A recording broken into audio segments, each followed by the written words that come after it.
સૌથી પહેલાં તો હું તમને આ રસ્તો બતાવી દઉં।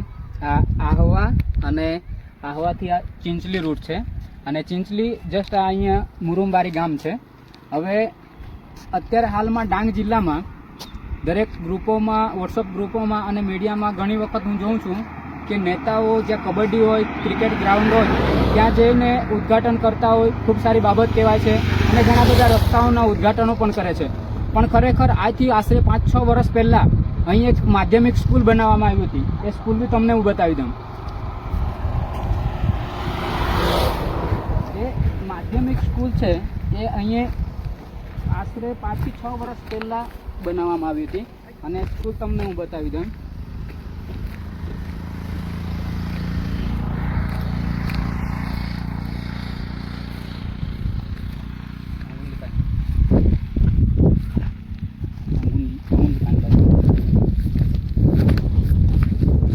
આ જોઈ શકો સરકારી માધ્યમિક શાળા અને શાળા મોરજીરા છે।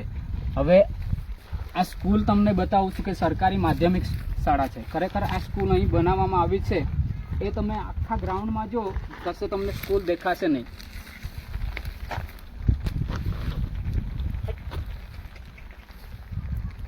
અને જે આ સ્કૂલ છે આ સ્કૂલ ફક્ત ને ફક્ત કાગળ ઉપર બનાવવામાં આવી છે આ સ્કૂલ। અને આ સ્કૂલમાં અહીં જે સ્કૂલનું બોર્ડ મારવામાં આવ્યું છે કે સરકારી માધ્યમિક સ્કૂલ, અને માધ્યમિક સ્કૂલ તમે શોધવા જાઓ તો આટલાકમાં કશે કોઈ જગ્યાએ માધ્યમિક સ્કૂલ નથી। અને ખરેખર આ એક સરકારના કાગળ પર ખાલી અહીં માધ્યમિક સ્કૂલ છે। અને એનાથી 4 થી 5 વખત શિક્ષણ અધિકારી સાથે મુલાકાત કરી છે અને એમણે એમ કીધું હતું કે એનું બધું થઈ ગયું છે અને લગભગ અત્યારે 4 થી 5 વર્ષ થવામાં આવ્યા તો છતાંય કંઈ પણ જાતનું અહીંયા ના તો અહીં કોઈ રેતીનું કે કપચીનું કે કોઈ પણ જાતનું અહીં લેવલિંગ કામ કે કંઈ કર્યું નથી।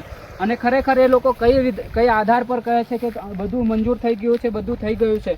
અને ખરેખર નેતાઓને બી મારે ખાસ કહેવું છે કે તમે જે ફાફા ફોજદારી કરો છો ને, રોડ રસ્તાના ઉદ્ઘાટન માટે ટોપી પહેરીને જાઓ છો, જે કબડ્ડી ક્રિકેટના મેદાનમાં તમે ઉદ્ઘાટન માટે જે ટોપી પહેરીને જાઓ છો ને, તાળીઓ પગાડવા માટે, માન સન્માન માટે, એ ભૂલી જાજો।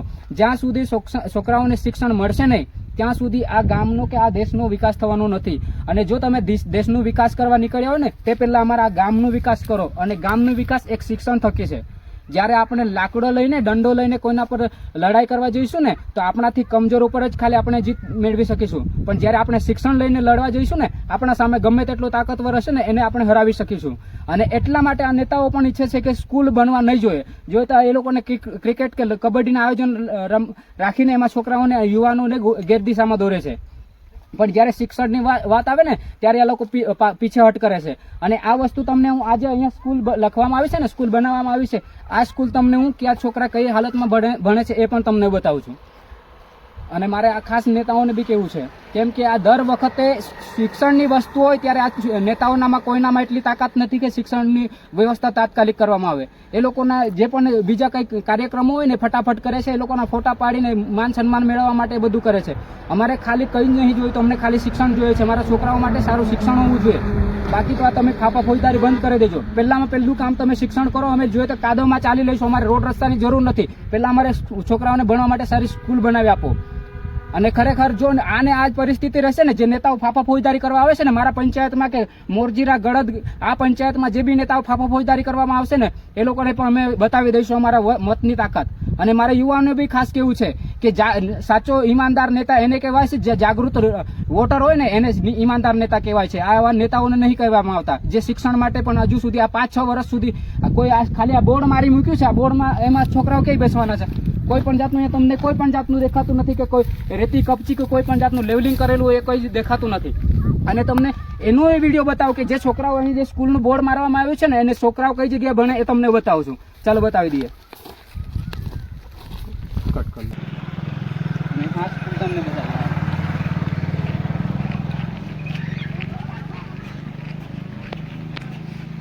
આ છે અને આટલી જગ્યા છે તમે જોઈ શકો, સરકારી માધ્યમિક શાળા મોરજીરા, તાલુકા આહવા, જિલ્લા ડાંગ। અને આ પરિસ્થિતિ છે।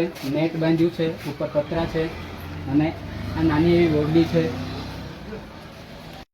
તમે આ બહારથી પણ જોઈ શકો છો કેટલીક નાની ઓરડી છે અને એના પર પતરા છે આટલી, અને કોઈ બી જાનહાનિ થાય કે કોઈ પણ વસ્તુ થાય ત્યારે આ સરકાર કોઈ પણ દિવસ ધ્યાનમાં નહીં લે. અને આવી પરિસ્થિતિમાં અમારા છોકરાઓ ભણે છે અને આ ઘણી વખત વારંવાર રજૂઆત કરવા છતાંય કોઈ પણ વખતે અમને કોઈ પણ લેખિતમાં અને કોઈ પણ એક ઓફિશિયલી જવાબ આપવામાં આવેલ નથી, ખાલી ઉડાવ જવાબ આપવામાં આવે છે. અને અમે વારંવાર 3 વખત અમે શિક્ષણ અધિકારી સાથે પણ મુલાકાત કરી, એમને પણ ખાલી અમને ઉડાવ જવાબ આપેલ છે.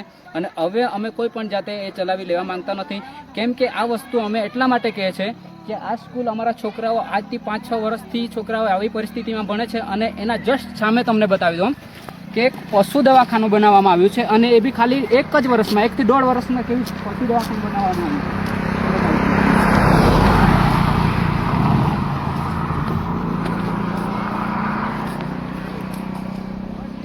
હવે આ પશુ દવાખાનું મોરજીરામાં બનાવવામાં આવ્યું છે. આ ખાલી 1 થી 1.5 વર્ષમાં બનાવવામાં આવ્યું છે.